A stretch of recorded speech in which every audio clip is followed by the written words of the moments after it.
So Pete Buttigieg went on CNN, and he is being asked, like virtually every Democrat now, to comment on the stolen valor arguments against Tim Walz that J.D. Vance trotted out.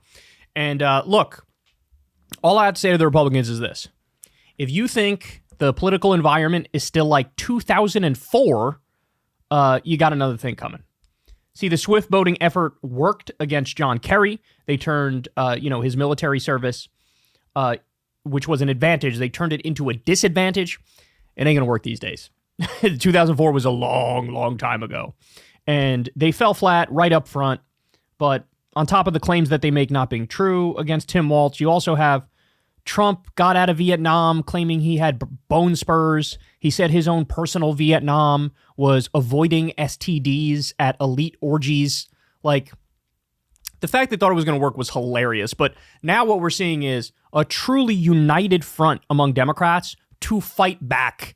And this is something I'm not used to seeing. I'm used to seeing Democrats run away from their own shadow. So it's kind of refreshing. Here's Pete Buttigieg on CNN doing exactly that. Part of a broader pattern, especially what you see with J.D. Vance, right?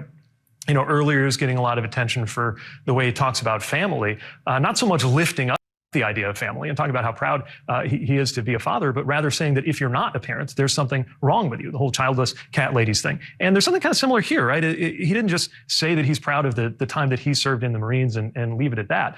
He has to tear down somebody else's service. And I would say, saying that somebody's time in the military is unworthy because they didn't deploy to a war zone is a lot like saying that somebody's life choices aren't worthy because she happens to not have children. And there's just a total lack of ability to actually build up, lift up, which is what campaigns are about. So much of politics is about how you make people feel. Damn.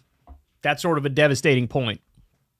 And also, by the way, Tim Walz, apparently he was stationed in Italy. He's an expert in heavy artillery. And so he was engaged in stuff that actually directly held people on the battlefield. J.D. Vance, when attacking Tim Walz, implied that he himself was in combat, and then he had to come out and say, no, I wasn't in direct combat, just to be clear. Okay, well, that means you're guilty of the exact same thing you're accusing Tim Walz of being guilty of, right?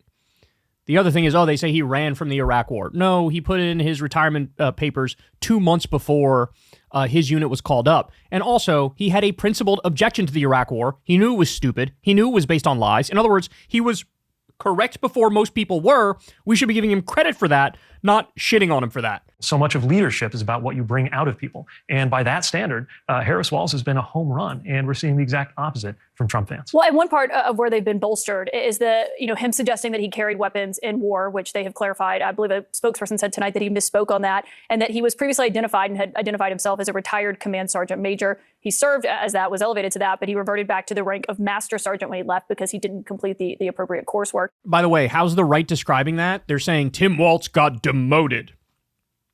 No, he didn't. That's not a demotion. If you get a promotion, but you don't sign the paperwork because you're planning on retiring, that's not a demotion. That's just, I didn't complete the paperwork to get my promotion, right? But he was granted this higher position. And so there were times where he said, I was at this rank, and the right is acting like that's a lie or that he was demoted. It's like they're overreaching so fucking hard, trying to turn this into a negative, and they can't do it. Should he be just careful about how he talks about this, precise in how he talks about this, given it has bolstered what we've been hearing from Republicans? Yeah, of course, and they took the opportunity to clear that up. But again, I think this shows you how desperate Republicans are not to talk about the issues. They don't want to talk about their proposal for tax cuts for the rich. They don't want to talk about their campaign to end a woman's right to choose in this country. So they need us to be quibbling over the finer points of how when you have a conditional promotion to command sergeant major, but don't retire at that rank, it's different from if you retire at that rank, but you still technically held it. Those are the kinds of things they want us talking about because they don't want us talking about the underlying issue. Same thing with the thing about the weapons that Tim Walz very much did carry and fire and train on and use across his 24-year military career, right? The reason why they're going so deep and so hard is to find the one time out of however many times he's talked about the issue, the one time when instead of saying the weapons of war he carried, he said the weapons he carried at war. It's to make sure that we don't think about what he was actually talking about at the time, which is that weapons like the weapons he trained on, assault weapons, those military-style weapons, should not be in our neighborhoods, they should not be in our schools, and they should not be threatening the lives of our children, a position, by the way, that most Americans agree with. But the last thing that the Trump ticket wants to talk about is why they are facing down and disagreeing with the 90% of Americans, including the vast majority of Republicans, who think we should at least have universal background checks to keep our kids and our communities safe. They want us to be talking about anything but their deeply unpopular plans. And this is an example of that. So yeah, of course, it's important to clear up the time that he misspoke, but let's not allow them to successfully use that to distract what is actually going to affect you right now, sitting at home, hoping your kids will be safe when they go to school, which is, of course, not the finer points of terminology. Yeah. It's whether the president of the United States is actually going to get serious about gun safety. What on earth happened to this man? What on earth happened to this man? He was one of the most grating and insufferable little twerps back in 2020. And now I'm like actively cheering him on with the shit he says. And it's not, he's gotten way better. He's got his delivery. Remember, guys, he was one of those Obama clones, just like Beto O'Rourke. You know, we've seen a number of these people who just totally rip off Obama's vibe and style and rhythm and cadence. And he was that, but he's no longer that. All right, totally made up theory that I'm speculating on here, but I'm going to float it anyway. Maybe he saw the way Josh Shapiro talks and he was like, oh no, I can't be that. Because Josh Shapiro was like the worst offender of I'm just doing a dollar store Obama knockoff. And now I don't know what happened to this guy, man, but he got his act together. He's being way more himself. And also, keep it real, he's fucking good at this.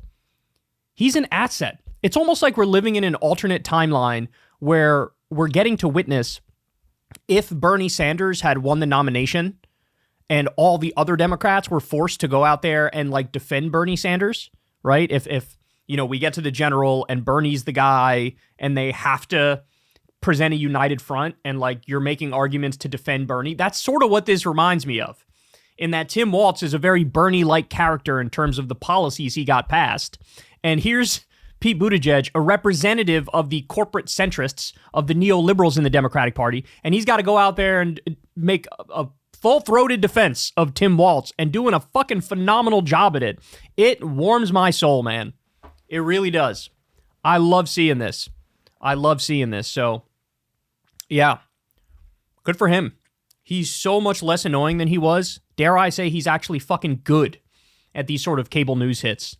And he should keep doing them. He should also go, I think he's even better in the Lion's Den. Whenever you see him in Fox News, I think he does probably the best job of any of them, sort of immediately swatting aside whatever the bullshit argument is they're using on the day. And, yeah.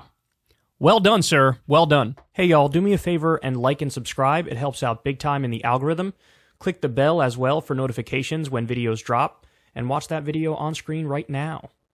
You know you want to.